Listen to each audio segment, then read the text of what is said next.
এই ফাটা অংশ দিয়া যখন বৃষ্টি নামবে, সেই বৃষ্টির পানি যখন এই পেঁপে গাছের জ্বরে যায় জমবে, সেই জ্বর মারা যায়। সেই জ্বর যখন মারা যায় অর্থাৎ গাছটাও তখন মারা যায়। আসসালামু আলাইকুম।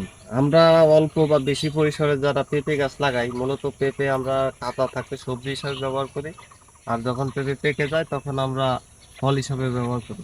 তো আমাদের কিছু কিছু ছোট বা বড় সমস্যার কারণে অনেক সময় পেঁপে গাছ মারা যায়। তো পেঁপে গাছ মারা যায় কেন, আপনার কারণ জানানোর চেষ্টা করবো ইনশাআল্লাহ। আসেন।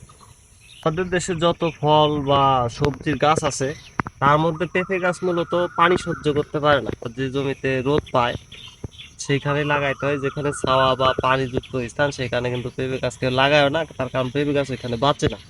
এখানে মূলত মাটি ফেটে যাওয়ার কারণে, অনেক রোদ বা গরমের কারণে মাটি যখন ফাইটে যায়, এই ফাটার কারণে এই ফাটা অংশতে পানি যায়। এখনো আকাশে মেঘ আছে, কোন সময় বৃষ্টি নামে সেটাও বলা যায় না। তো এইখান থেকে যখন পানি যায়, সেখানে জ্বরটা পৌঁছে যায়। জ্বরটা পৌঁছে যাওয়ার কারণে গাছটা মারা যায়। এখন মূলত আমরা যখন পেঁপে গাছের যত্ন নেই, গাছের স্তরের সাথে, গাছের বয়সের সাথে, কিছু কিছু গাছের যখন এই যে বডিটা, এই যে অংশটা, মাঝের অংশ, এটা কিন্তু কাঁচা। আর এই যে গোড়ের অংশটা, এটা কিন্তু বেশ পরিপক্ক। যখন এটা আরো পরিপক্ক হয়, একটু কালো কালো ভাব আসে, তখন এইটার মাটি আমরা কি করি, একটু উঁচু করে দিই শুকনা মাটি দিয়ে। তার ফলে কি হয়, এই যে গোড়ের যে ফাটাটা, এই ফাটাটা বুঝে যায়। অনেকে মাটি দিয়ে ভরাট করে বুঝে দেয়, আবার কেউ হালকা মাটি দিয়ে, লাঠি দিয়ে বা ইট দিয়ে, যাই হোক দিয়ে বাইরে বাইরে সেই মাটি ঢাইকে দেয়। যার কারণে বৃষ্টি বা অন্যান্য পানি যদি দেওয়া হয়, সেচ বলেন, বৃষ্টির পানি বলেন, সেই পানিটা এই ফাটা দিয়ে যাইতে পারে না। যার কারণে গাছটা মারাও যায় না এই পানির জন্য। কিন্তু এই জমিটা মূলত উঁচা জমি, তারপরে পানি নিষ্কাশনের জন্য এখানে ড্রেন ব্যবহার করা হয়েছে।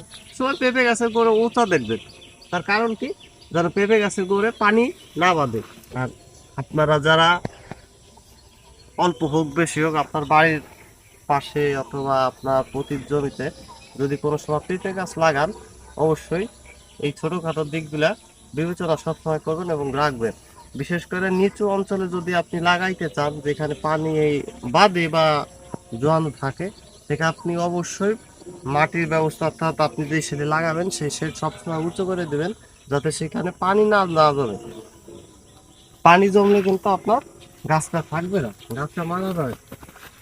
ওইখানে মূলত জমিটা কিন্তু অনেক উঁচা।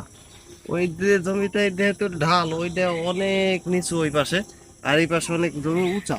মূলত এখানে যে ভাই লাগাইছে, মূলত সে রেজাল্টটা কেমন পরীক্ষার জন্য লাগাইছে। আস্তে বাগান ছিল এটা, বাগানটা কাইটা, অর্থাৎ বাগানটা পরিষ্কার করে পেঁপে চাষ করে দেখবেন তিনি রেজাল্টটা কেমন হয়। কিছু কিছু ছোট বা বড় সমস্যার কারণে আমাদের অনেক সময় শখের বা স্বপ্ন থাকে, আশা থাকে, সেই ফসলগুলো কিন্তু অনেক সময় মারা যায়। তো আমরা যে ছোট ছোট কারণগুলো আছে, এগুলো যদি আমরা সতর্কভাবে থাইকে একটু জাইনে শুনে আমরা রোপণ করি বা পরিচর্যা করি, সেই ক্ষেত্রে আমাদের অনেক বড় সমস্যা অথবা আমাদের লোকসান কমে যাবে।